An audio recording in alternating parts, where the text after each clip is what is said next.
Welcome back to the Word in Our Hearts. We're continuing on in 2 Chronicles, starting with chapter 30, verse 20. And the Lord heard Hezekiah and healed the people. The Israelites who were present in Jerusalem celebrated the Feast of Unleavened Bread for 7 days with great rejoicing, while the Levites and priests sang to the Lord every day, accompanied by the Lord's instruments of praise. Hezekiah spoke encouragingly to all the Levites, who showed good understanding of the service of the Lord. For the 7 days they ate their assigned portion and offered fellowship offerings and praised the Lord, the God of their fathers. The whole assembly then agreed to celebrate the festival 7 more days. So for another 7 days they celebrated joyfully. Hezekiah, king of Judah, provided 1,000 bulls and 7,000 sheep and goats for the assembly, and the officials provided them with 1,000 bulls and 10,000 sheep and goats. A great number of priests consecrated themselves. The entire assembly of Judah rejoiced, along with the priests and Levites, and all who had assembled from Israel, including the aliens who had come from Israel and those who lived in Judah. There was great joy in Jerusalem, for since the days of Solomon, son of David, king of Israel, there had been nothing like this in Jerusalem. The priests and the Levites stood to bless the people, and God heard them, for their prayer reached heaven, his holy dwelling place. Chapter 31. When all this had ended, the Israelites who were there went out to the towns of Judah, smashed the sacred stones, and cut down the Asherah poles. They destroyed the high places and the altars throughout Judah and Benjamin and in Ephraim and Manasseh. After they had destroyed all of them, the Israelites returned to their own towns and to their own property. Contributions for worship. Hezekiah assigned the priests and Levites to divisions, each of them according to their duties as priests or Levites, to offer burnt offerings and fellowship offerings, to minister, to give thanks, and to sing praises at the gates of the Lord's dwelling. The king contributed from his own possessions for the morning and evening burnt offerings, and for the burnt offerings on the Sabbaths, new moons, and appointed feasts, as written in the law of the Lord. He ordered the people living in Jerusalem to give the portion due the priests and Levites, so they could devote themselves to the law of the Lord. As soon as the order went out, the Israelites generously gave the first fruits of their grain, new wine, oil, and honey, and all that the fields produced. They brought a great amount, a tithe of everything. The men of Israel and Judah who lived in the towns of Judah also brought a tithe of their herds and flocks, and a tithe of the holy things dedicated to the Lord their God, and they piled them in heaps. They began doing this in the 3rd month and finished in the 7th month. When Hezekiah and his officials came and saw the heaps, they praised the Lord and blessed his people Israel. Hezekiah asked the priests and Levites about the heaps, and Azariah, the chief priest from the family of Zadok, answered, "Since the people began to bring the contributions to the temple of the Lord, we have had enough to eat and plenty to spare, because the Lord has blessed his people, and this great amount is left over." Hezekiah gave orders to prepare storerooms in the temple of the Lord, and this was done. Then they faithfully brought in the contributions, tithes, and dedicated gifts. Conaniah, a Levite, was in charge of these things, and his brother Shimei was next in rank. Jehiel, Azariah, Nahath, Asahel, Jeremoth, Jozabad, Eliel, Ismachiah, Mahath, and Benaiah were supervisors under Conaniah, and Shimei his brother, by appointment of King Hezekiah, and Azariah, the official in charge of the temple of God.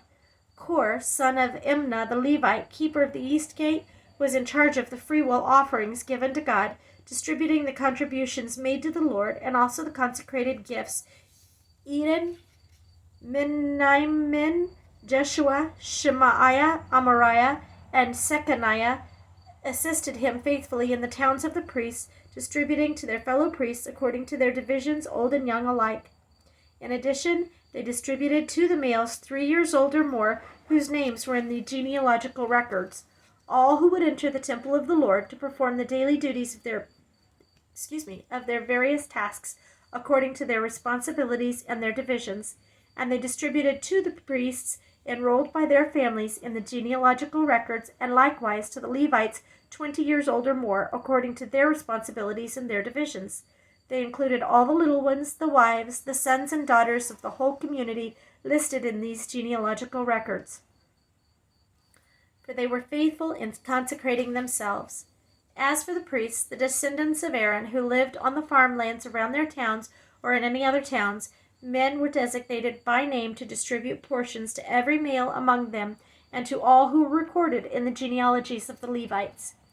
This is what Hezekiah did throughout Judah, doing what was good and right and faithful before the Lord his God, and everything that he undertook in the service of God's temple and in obedience of the law, in obedience to the law and the commands, he sought his God and worked wholeheartedly, and so he prospered. Chapter 32. Sennacherib threatens Jerusalem. After all that Hezekiah had faithfully done, Sennacherib, king of Assyria, came and invaded Judah. He laid siege to the fortified cities, thinking to conquer them for himself. When Hezekiah saw that Sennacherib had come and that he intended to make war on Jerusalem, he consulted with his officials and military staff about blocking off the water from the springs outside of the city, and they helped him. A large force of men assembled, and they blocked all the springs and the streams that followed throughout the land. Why should the kings of Assyria come and find plenty of water, they said. Then he worked hard repairing all the broken sections of the wall and building towers on it. He built another wall outside that one and reinforced the supporting terraces of the city of David. He also made large numbers of weapons and shields. He appointed military officers over the people and assembled them before him in the square at the city gate and encouraged them with these words: "Be strong and courageous. Do not be afraid or discouraged because of the king of Assyria and the vast army with him, for there is a greater power with us than with him. With him is only the arm of flesh, but with us is the Lord our God to help us and fight our battles." And the people gained confidence from what Hezekiah the king of Judah said. Later, when Sennacherib king of Assyria and all his forces were laying siege to Lachish, he sent his officers to Jerusalem with this message for Hezekiah king of Judah and for all the people of Judah who were there. This is what Sennacherib king of Assyria says: "On what are you basing your confidence that you remain in Jerusalem under siege? When Hezekiah says the Lord our God will save us from the hand of the king of Assyria, he is misleading you to let you die of hunger and thirst. Did not Hezekiah himself remove this God's high places and altars, saying to Judah and Jerusalem, 'You must worship before one altar and burn sacrifices on it'? Do you not know that what I and my fathers have done to all the people of the other lands? Were the gods of those nations ever able to deliver their land from my hand? Who of all the gods of these nations that my fathers destroyed has been able to save his people from me? How then can your God deliver you from my hand? No, now do not let Hezekiah deceive you and mislead you like this. Do not believe him, for no god of any nation or kingdom has been able to deliver his people from my hand or the hand of my fathers. How much less will your God deliver you from my hand?" Sennacherib's officers spoke further against the Lord God and against his servant Hezekiah.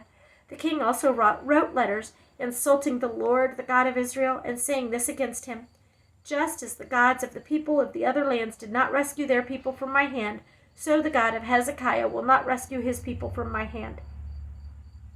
Then they called out in Hebrew to the people of Jerusalem who were on the wall to terrify them and make them afraid in order to capture the city. They spoke about the God of Jerusalem as they did about the gods of the other peoples of the world, the work of men's hands. King Hezekiah and the prophet Isaiah, son of Amoz, cried out in prayer to heaven about this, and the Lord sent an angel who annihilated all the fighting men and the leaders and the officers in the camp of the Assyrian king. So he withdrew to his own land in disgrace. And when he went into the temple of his God, some of his sons cut him down with the sword. So the Lord saved Hezekiah and the people of Jerusalem from the hand of Sennacherib, king of Assyria, and from the hand of all others. He took care of them on every side.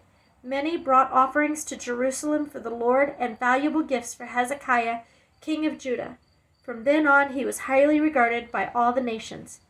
Hezekiah's pride, success, and death. In those days Hezekiah became ill and was at the point of death. He prayed to the Lord, who answered him and gave him a miraculous sign, but Hezekiah's heart was proud, and he did not respond to the kindness shown him. Therefore the Lord's wrath was on him and on Judah and Jerusalem. Then Hezekiah repented of the pride of his heart, as did the people of Jerusalem. Therefore the Lord's wrath did not come upon them during the days of Hezekiah. Hezekiah had very great riches and honor, and he made treasuries for his silver and gold, and for his precious stones, spices, shields, and all kinds of valuables. He also made buildings to store the harvest of grain, new wine, and oil. He made stalls for the various kinds of cattle and pens for the flocks. He built villages and acquired great numbers of flocks and herds, for God had given him very great riches. It was Hezekiah who blocked the upper outlet of the Gihon spring and channeled the water down to the west side of the city of David. He succeeded in everything he undertook. But when envoys were sent by the rulers of Babylon to ask him about the miraculous sign that had occurred in the land, God left him to test him and to know everything that was in his heart. The other events of Hezekiah's reign and his acts of devotion are written in the vision of the prophet Isaiah, son of Amoz, in the book of the kings of Judah and Israel. Hezekiah rested with his fathers and was buried on the hill where the tombs of David's descendants are. All Judah and the people of Jerusalem honored him when he died, and Manasseh his son succeeded him as king. Manasseh, king of Judah, chapter 33. Manasseh was 12 years old when he became king, and he reigned in Jerusalem 55 years. He did evil in the eyes of the Lord, following the detestable practices of the nations the Lord had driven out before the Israelites. He rebuilt the high places his father Hezekiah had demolished. He also erected altars to the Baals and made Asherah poles. He bowed down to all the starry hosts and worshipped them. He built altars in the temple of the Lord, of which the Lord had said, "My name will remain in Jerusalem forever." In both courts of the temple of the Lord he built altars to all the starry hosts. He sacrificed his sons in the fire in the valley of Ben Hinnom, practiced sorcery, divination, and witchcraft, and consulted mediums and spiritualists. He did much evil in the eyes of the Lord, provoking him to anger. He took the carved image he had made and put it in God's temple, of which God had said to David and to his son Solomon, "In this temple and in Jerusalem, which I have chosen out of all the tribes of Israel, I will put my name forever. I will not again make the feet of the Israelites leave the land I assigned to your forefathers, if only they will be careful to do everything I commanded them concerning all the laws, decrees, and ordinances given through Moses." But Manasseh led Judah and the people of Jerusalem astray, so that they did more evil than the nations the Lord had destroyed before the Israelites. The Lord spoke to Manasseh and his people, but they paid no attention. So the Lord brought against them the army commanders of the king of Assyria, who took Manasseh prisoner, put a hook in his nose, bound him with bronze shackles, and took him to Babylon. In his distress he sought the favor of the Lord his God, and humbled himself greatly before the God of his fathers. And when he prayed to him, the Lord was moved by his entreaty and listened to his plea. So he brought him back to Jerusalem and to his kingdom. Then Manasseh knew that the Lord is God. Afterward he rebuilt the outer wall of the city of David west of the Gihon spring in the valley, as far as the entrance of the fish gate, and encircling the hill of Ophel. He also made it much higher. He stationed military commanders in all the fortified cities in Judah. He got rid of the foreign gods and removed the image from the temple of the Lord, as well as all the altars he had built on the temple hill and in Jerusalem, and he threw them out of the city. Then he restored the altar of the Lord and sacrificed fellowship offerings and thank offerings on it, and told Judah to serve the Lord, the God of Israel. The people, however, continued to sacrifice at the high places, but only to the Lord, their God. The other events of Manasseh's reign, including his prayer to his God and the words the seers spoke to him in the name of the Lord, the God of Israel, are written in the annals of the kings of Israel. His prayer and how God was moved by his entreaty, as well as all his sins and unfaithfulness, and the sites where he built high places and set up Asherah poles and idols before he humbled himself, all are written in the records of the seers. Manasseh rested with his fathers and was buried in his palace, and Amon his son succeeded him as king. Amon, king of Judah.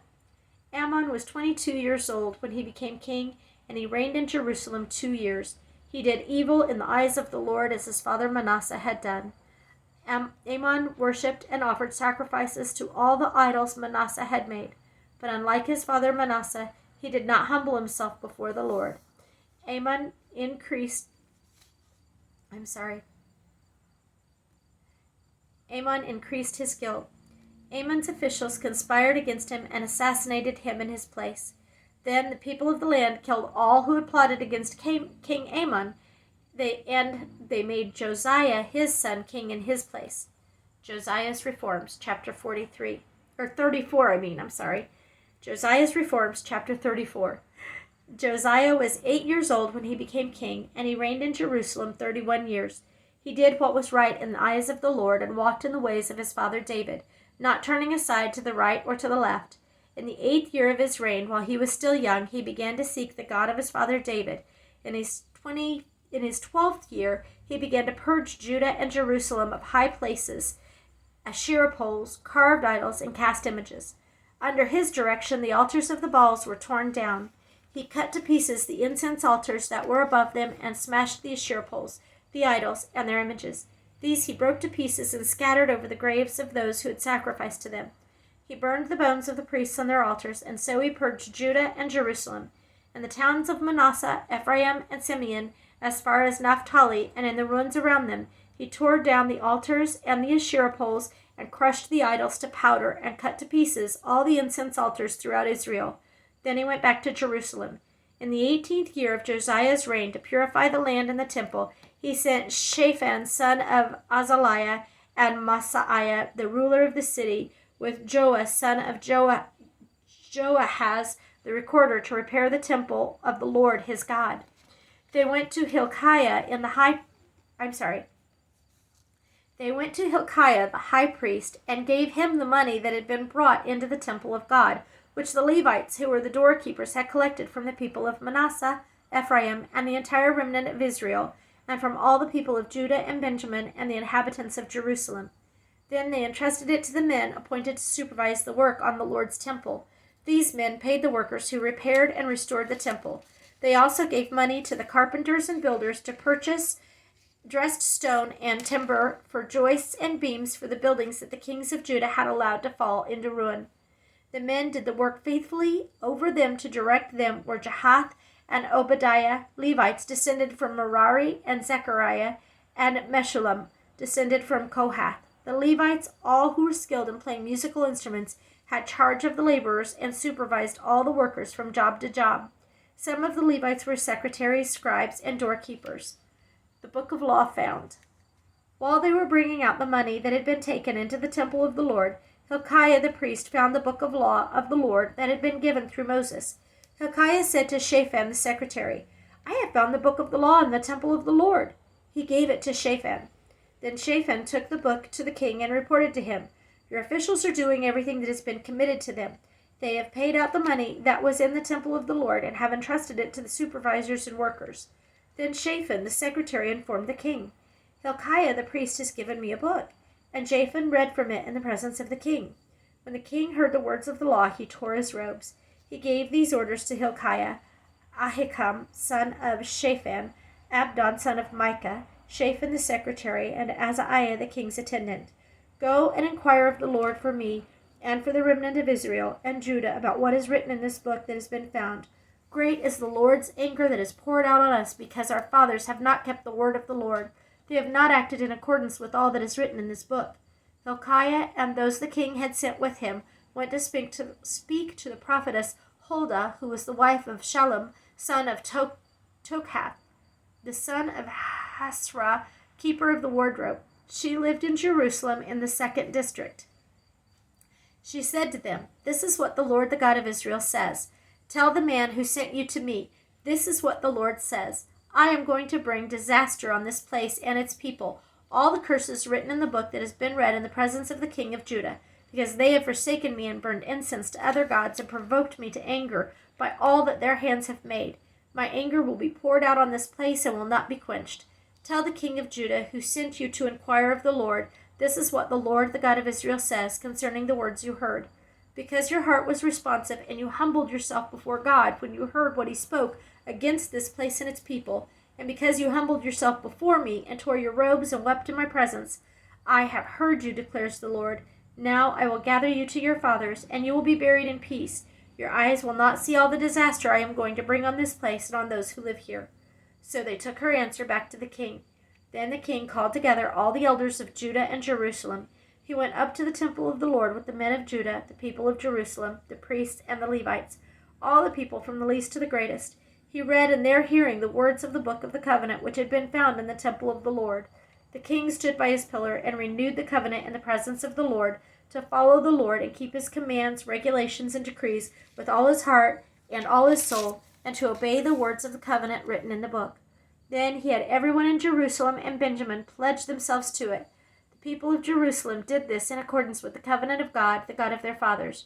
Josiah removed all the detestable idols from all the territory belonging to the Israelites, and he had all who were present in Israel serve the Lord their God. As long as he lived, they did not fail to follow the Lord, the God of their fathers. Chapter 35, Josiah celebrates the Passover. Josiah celebrated the Passover to the Lord in Jerusalem, and the Passover lamb was slaughtered on the 14th day of the first month. He appointed the priests to their duties and encouraged them in the service of the Lord's temple. He said to the Levites who instructed all Israel and who had been consecrated to the Lord, "Put the sacred ark in the temple that Solomon son of David king of Israel built. It is not to be carried about on your shoulders. Now serve the Lord your God and his people Israel. Prepare yourselves by families in your divisions according to the directions written by David king of Israel and by his son Solomon. Stand in the holy place with a group of Levites for each subdivision of the families of your fellow countrymen, the lay people. Slaughter the Passover lambs, consecrate yourselves, and prepare the lambs for your fellow countrymen, doing what the Lord commanded through Moses." Josiah provided for all the lay people who were there a total of 30,000 sheep and goats for the Passover offerings, and also 3,000 cattle, all from the king's own possessions. His officials also contributed voluntarily to the people, and the priests and the Levites, Hilkiah, Zechariah, and Jehiel, the administrators of God's temple, gave the priests 2,600 Passover offerings and 300 cattle. Also Conaniah, along with Shemaiah and Nethanel, his brothers, and Hashabiah, Jael, and Jozabad, the leaders of the Levites, provided 5,000 Passover offerings and 500 head of cattle for the Levites. The service was arranged, and the priests stood in their places with the Levites in their divisions, as the king had ordered. Passover lambs were slaughtered, and the priests sprinkled the blood handed to them, while the Levites skinned the animals. They set aside the burnt offerings to give them to the subdivisions of the families of the people to offer to the Lord, as it is written in the book of Moses. They did the same with the cattle. They roasted the Passover animals over the fire as prescribed, and boiled the holy offerings in pots, cauldrons, and pans, and served them quickly to all the people. After this, they made preparations for themselves and for the priests, because the priests, the descendants of Aaron, were sacrificing the burnt offerings and the fat portions until nightfall. So the Levites made preparations for themselves and for the Aaronic priests. The musicians, the descendants of Asaph, were in the places prescribed by David, Asaph, Heman, and Jeduthun, the king's seer. The gatekeepers at each gate did not need to leave their posts because their fellow Levites made the preparations for them. So at that time the entire service of the Lord was carried out for the celebration of the Passover and the offering of burnt offerings on the altar of the Lord, as King Josiah had ordered. The Israelites who were present celebrated the Passover at that time and observed the Feast of Unleavened Bread for 7 days. The Passover had not been observed like this in Israel since the days of the prophet Samuel, and none of the kings of Israel had ever celebrated such a Passover as did Josiah with the priests, the Levites, and all Judah and Israel who were there with the people of Jerusalem. This Passover was celebrated in the 18th year of Josiah's reign. Excuse me. The death of Josiah.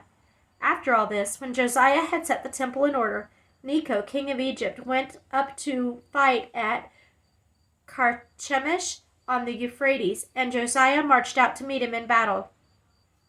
But Necho sent messengers to him, saying, "What quarrel is there between you and me, O king of Judah? It is not you I am attacking at this time, but the house with which I am at war. God has told me to hurry, so stop opposing God who is with me, or he will destroy you."